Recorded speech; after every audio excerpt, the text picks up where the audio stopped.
Assalamualaikum warahmatullahi wabarakatuh. Halo semuanya, perkenalkan nama saya Karina Hamsir, mahasiswa semester 6 dengan NPM 0227221161. Baik, di sini saya akan menjelaskan sedikit mengenai akuntansi untuk operasi cabang. Nah, langsung saja untuk mempersingkatkan waktu, kita akan masuk pada pembahasan yang pertama. Nah, untuk pembahasan yang pertama yaitu perbedaan antara agen penjualan dan cabang. Nah, agen penjualan tersendiri tidak beroperasi secara otonom, tetapi bertindak atas nama kantor pusat. Nah, yang kedua, tidak menyimpan stok. Dan yang ketiga, menerima pesanan dan diarsip kantor pusat. Nah, yang keempat, pemberian kredit oleh kantor pusat. Nah, untuk cabang tersendiri, memiliki otonomi dan memberikan rentang persediaan lebih besar. Nah, yang kedua, menyimpan stok persediaan. Dan yang ketiga, mengarsip pesanan. Dan yang keempat, di beberapa perusahaan menjalankan fungsi kredit secara mandiri. Nah, selanjutnya yaitu sistem dan entitas akuntansi.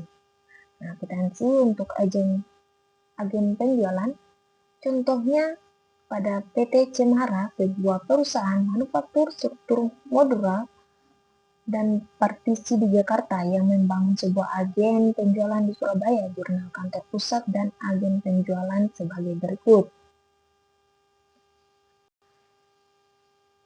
Nah, untuk ayat jurnal kantor pusat untuk transaksi agen penjualan, untuk transaksi sendiri, yang pertama menyewakan tanah untuk fasilitas penjualan, dan untuk jurnalnya di kantor pusat, sewa dibayar di muka agen Surabaya sebesar 50 juta, di debit dan kas sebesar 50 juta di kredit. Nah, yang kedua, membangun dan merapikan gedung untuk fasilitas penjualan.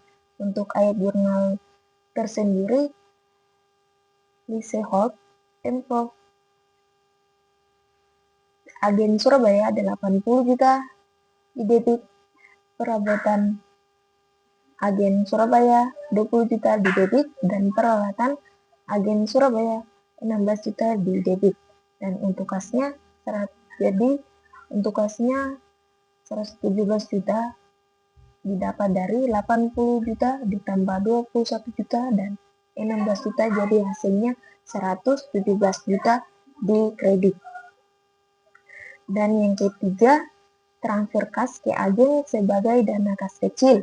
Untuk ayat jurnalnya, kas kecil agen Surabaya sebesar 2,5 juta dan tukasnya sebesar 2,5 juta di kredit. Nah, untuk selanjutnya yang keempat, transfer persediaan yang akan digunakan untuk contoh agen. Untuk ayat jurnalnya, perspektif contoh agen Surabaya 135 juta di debit, persediaan 135 juta di kredit. Nah, yang kelima yaitu membayar tagihan yang diterima kas pun atas yang diterima kantor pusat atas beban agen penjualan. Untuk ayat jurnalnya, beban utilitas agen Surabaya 1,1 juta di debit, beban kantor 0,8 juta di debit, beban asuransi sebesar 2,0 juta di debit, beban perjalanan 1,4 juta di debit, beban iklan 2,7 juta di debit. Nah, untuk kasnya sebesar 8 juta didapat dari beban utilitas ditambahkan beban kantor ditambah beban asuransi ditambah beban perjalanan dan ditambah dengan iklan, jadi hasilnya 8 juta. Dan yang keenam, membayar gaji karyawan agen penjualan. Nah, untuk ayat jurnalnya, beban gaji agen Surabaya sebesar 31 juta di debit dan kas sebesar 31 juta di kredit. Dan yang ketujuh, memenuhi pesanan dari agen penjualan, di mana untuk ayat jurnal, yang pertama, piutang dagang sebesar 88 juta di debit dan penjualan agen Surabaya sebesar 88 juta di kredit. Nah, untuk beban HPP, agen Surabaya sebesar 56 juta di debit dan untuk persediaannya sebesar 56 juta di kredit. Nah, untuk selanjutnya yang ke-8, mengganti kembali dana kas kecil agen penjualan. Untuk kayak jurnalnya, beban kantor sebesar 420.000 di debit, beban perjalanan agen Surabaya 1,2 juta di debit, beban TK sementara 750.000 di debit, dan untuk kasnya tersendiri sebesar 2,37 juta didapat dari hasil beban kantor, beban perjalanan, dan beban TK sementara. Nah, yang 9 itu mencatat ayat jurnal penyesuaian akhir. Beban sewa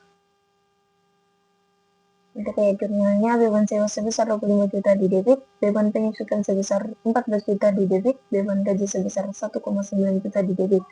Dan untuk sewa dibayar di muka 25 juta di kredit, akumulasi penyusutan 14,5 juta di kredit, utang gaji sebesar 1,9 juta di.